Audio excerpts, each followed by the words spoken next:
मध्य प्रदेश के मुख्यमंत्री डॉक्टर मोहन यादव ने सादगी की मिसाल पेश की है। दरअसल उनका एक ऐसा फैसला जिसकी तारीफ सिर्फ समाज में नहीं बल्कि पूरे देश भर में हो रही है।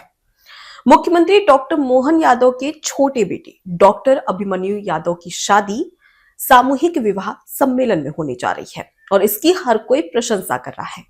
एक तरफ हमारे देश में आलीशान शादियां, खर्चीली शादियों का ट्रेंड बढ़ते ही जा रहा है और उसके साथ ही साथ डेस्टिनेशन वेडिंग का ट्रेंड भी बढ़ते जा रहा है, जिसमें एक दिन में लाखों करोड़ों अरबों रुपए पानी की तरह बहाए जा रहे हैं।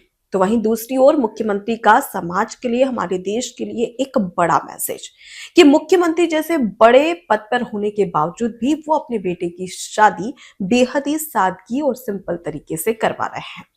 आपको बता दें कि उज्जैन में 30 नवंबर को उनके छोटे बेटे डॉक्टर अभिमन्यु यादव की शादी खरगोन की रहने वाली डॉक्टर इशिता यादव के साथ होने वाली है।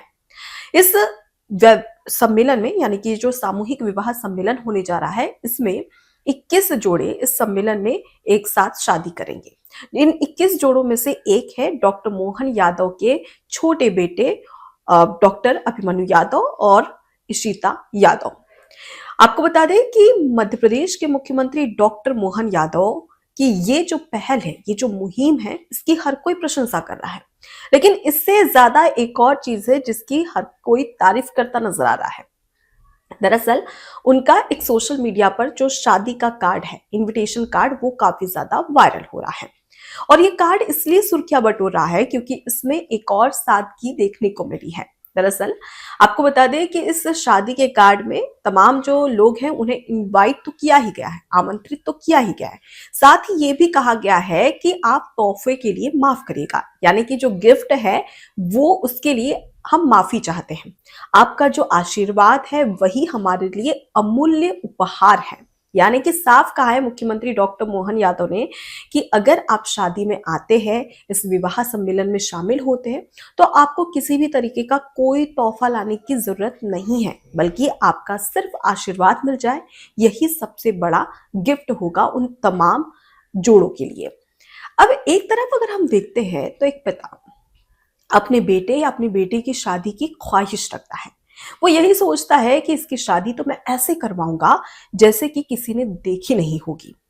करोड़ों अरबों रुपए वो पाई पाई जोड़कर पैसे इकट्ठा करता है। किस लिए? ताकि वो अपने बेटे या अपनी बेटी की शादी बहुत अच्छे तरीके से करवा सके। जिंदगी भर कॉम्प्रोमाइज करता है। अमीर का छोड़िए, गरीब और मध्यम परिवार से जो लोग होते हैं उनकी भी सोच यही होती है कि वो अपने बेटे या अपनी बेटी की शादी बहुत ही आलीशान तरीके से करेंगे और अपनी जिंदगी भर की पाई पाई की कमाई जोड़ता है। और उस पाई पाई की कमाई को जो वो जिंदगी भर जोड़ कर रखता है, उसे वो महज 4-5 घंटों में खर्च कर देता है, यानी कि शादी में। शादी में हम देखते हैं कि भारतीय शादियों में किस तरीके का खर्च हो रहा है। चाहे हम डेस्टिनेशन वेडिंग की बात करें, जहां पर देश में ना रहकर बल्कि विदेशों में भी शादी करवाई जा रही है और इसके लिए भी करोड़ों अरबों रुपए खूब खर्च किए जा रहे हैं। और इस बीच डॉक्टर मोहन यादव यानी कि मध्य प्रदेश के मुख्यमंत्री का ये मैसेज वाकई काबिले तारीफ है। आपको बता दें कि मध्य प्रदेश के मुख्यमंत्री एक रिकॉर्ड भी बनाने जा रहे हैं, क्योंकि ये जो उनके छोटे बेटे की जो शादी हो रही है, जो सामूहिक विवाह सम्मेलन में, मुख्यमंत्री देश के ऐसे डॉक्टर मोहन यादव देश के ऐसे मुख्यमंत्री बन गए हैं, पहले मुख्यमंत्री बन गए हैं जिनके बेटे की शादी सामूहिक विवाह सम्मेलन में हो रही है। आपको बता दें कि मुख्यमंत्री डॉक्टर मोहन यादव हमेशा से ये कहते नजर आए हैं कि जब भी कोई बड़ा कार्यक्रम हो या शादी जैसा सम्मेलन हो, ये हमेशा सादगी और सिंपल तरीके से ही होना चाहिए। और इसी वजह से उनके जो बड़े बेटे की जब शादी हुई थी तो वो राजस्थान के पुष्कर में बहुत ही सादगी के तरीके से हुई थी। उसकी भी हर कोई तारीफ कर रहा था। यानी कि एक साफ मैसेज यहाँ पर मुख्यमंत्री के तौर पर दिया जा रहा है हमारे समाज को और भारत के लोगों को कि जिस तरीके की खर्च आप शादियों में करते हैं वो खर्च ना करिए। इसके पीछे का एक कारण भी है।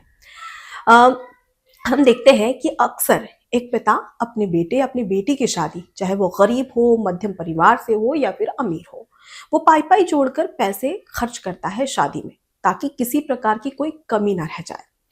जो मेहमान आते हैं उनके खाने के लिए, डेकोरेशन के लिए और उसके साथ ही जो कपड़े और लेन देन होता है उसके लिए भी।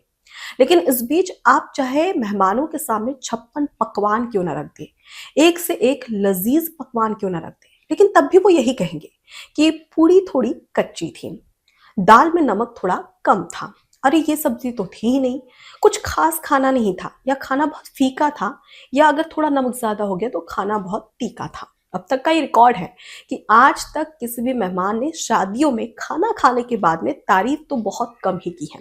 हर कोई नुक्स ना नुक्स तो निकालता ही है। वो कहते हैं ना कि आप कितना भी अच्छा कर दो या सामने कुछ भी कर लो, लेकिन तब भी एक ना एक कमी या एक ना एक खामी सामने वाला आपको गिना ही देगा। और यही होता है भारतीय शादियों में। अब आपको बता दें कि इस बात का जिक्र खुद प्रधानमंत्री नरेंद्र मोदी भी कर चुके हैं। दरअसल हम देखते हैं डेस्टिनेशन वेडिंग भारत में लगातार ट्रेंड पर था, जिसके चलते प्रधानमंत्री नरेंद्र मोदी ने खुद ये अपील की थी देशवासियों से कि अगर आप डेस्टिनेशन शादी करवा रहे हैं तो वो भारत में ही करवाएं, ना कि विदेश में, ताकि भारत का पैसा भारत में ही रह सके। जो तमाम लोग हैं, चाहे वो बैंड बाजा वाला हो या फिर तो जो खाना बनाने वाले कर्मचारी हो, उन्हें ये पैसा मिल सके। इसकी वजह से भारत का पैसा भारत में ही रहना चाहिए। इसके साथ ही प्रधानमंत्री ने एक और चीज पर चिंता जताई थी, वो थी भारतीय शादियों में खाने की बर्बादी को लेकर।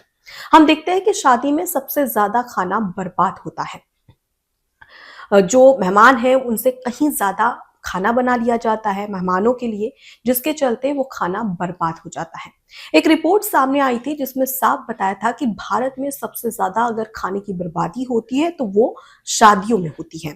उसके साथ ही आपको ये भी बता दें कि एक रिकॉर्ड भी सामने आया था जिसमें भारतीय शादियों में सबसे ज्यादा खाने की बर्बादी होती है, वो भी इस वजह से क्योंकि हर एक शादी में करीब 30 से 800 किलो खाना बर्बाद हो जाता है, वो पूरा वेस्ट हो जाता है। तो इससे पता चलता है कि भारतीय शादियों में सिर्फ पैसों की बर्बादी नहीं बल्कि खाने की भी बर्बादी होती है। ऐसे में जरूरी है कि ये जो ट्रेंड चल रहा है करोड़ों अरबों रुपए पानी की तरह बहाने का, इसे खत्म किया जाए, इसे रोका जाए। क्योंकि चाहे भारत में अमीर हो या गरीब, हर कोई की यही ख्वाहिश रहती है कि करोड़ों अरबों रुपए खर्च करे और हर एक वो चीज करे जो हमने आज तक किसी और की शादी में नहीं देखी, यानी कि हम कंपेयर भी करते हैं। तो यहाँ पर मुख्यमंत्री डॉक्टर मोहन यादव ने साफ तौर पर एक मैसेज दिया है समाज को, तमाम देशवासियों को, कि शादी होनी चाहिए। शादी सादगी से भी हो सकती है और अच्छे तरीके से भी हो सकती है। जरूरी नहीं कि आप अपनी जिंदगी की पूरी कमाई 2-4 घंटों में शादियों के फंक्शन में खर्च कर दें। आपको याद होगा कि किस तरीके से शादियों में खर्च किया जाता है, चाहे वो खाने की बात हो या पहनावे की बात हो। महंगी महंगी ड्रेसेस, यूनिक ड्रेसेस, और शादी में हल्दी, मेहंदी, संगीत समेत तमाम फंक्शंस। पहले जो शादियों में खर्च होता था वो आजकल सिर्फ हल्दी, मेहंदी और संगीत में खर्च हो जाता है।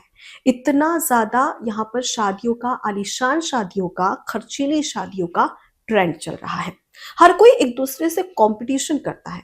हर वो कोशिश करता है कि जो दूसरे की शादी में नहीं हुआ वो इस शादी में हो, यानी कि हमारे बेटे की शादी में हो या हमारी बेटी की शादी में हो।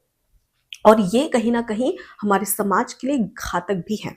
दरअसल हम देखते थे कि पहले किस तरीके से दहेज मांगा जाता था, लेकिन जब से कानून बना उसके बाद में दहेज पर रोक तो लग गई, लेकिन अब दहेज के रूप में शादियों में करोड़ों अरबों रुपए खर्च कर दिए जाते हैं, सिर्फ इसलिए ताकि लोगों को दिखा सके। कहते हैं ना कि शो ऑफ और दिखावे की जिंदगी कभी भी आपके काम नहीं आती है।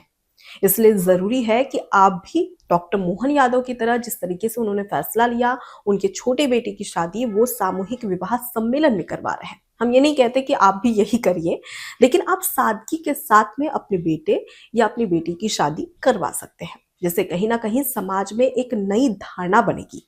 क्योंकि ये जो धारणा बन रही है अभी फिलहाल की डेस्टिनेशन वेडिंग या फिर करोड़ों अरबों रुपए खर्च करने की शादियों में जो मुहिम चल रही है, एक तरीके से ये भी कह सकते हैं कि हर कोई एक कंपटीशन कर रहा है एक दूसरे से, इसे खत्म करना चाहिए। क्योंकि ये आने वाले समय के लिए बेहद ज्यादा हानिकारक भी होता है और आने वाले समय में बेहद ज्यादा परेशानी भी पैदा कर सकता है। अब ऐसे में जरूरी है कि मुख्यमंत्री ने जो मैसेज दिया है उस पर हम सब गौर करें।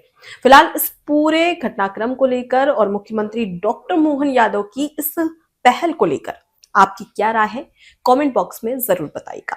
फिलहाल जाते जाते आपको बता देते हैं कि मध्य प्रदेश में राज्य सरकार की ओर से एक योजना लाई गई, कन्यादान विवाह योजना, जिसके तहत जो गरीब परिवार से है या जो कर्ज लेकर अपने बच्चों की शादी करते हैं, उन तमाम परिवारों के तहत सरकार उन्हें मदद करती है। कैसे? सामूहिक विवाह सम्मेलन के जरिए। यानी कि सरकार सामूहिक विवाह सम्मेलन करवाती है, जिसमें तमाम जो गरीब परिवार है वो अपने बच्चों की शादी करवा सकते हैं। और जरूरी नहीं सिर्फ गरीब, जो मध्यम वर्ग के हैं, अमीर है, वो भी अपने बच्चों की सादगी से शादी करवा सकते हैं। इसके लिए सरकार इस योजना को लाई, जिसमें तमाम जो जोड़े हैं, जो शादी के कपल है, जो शादी करते हैं, उन्हें यहाँ पर सरकार की ओर से वित्तीय सहायता भी दी जाती है। कहा जाता है कि 51,000 रुपए हर जोड़े को दिए जाते हैं।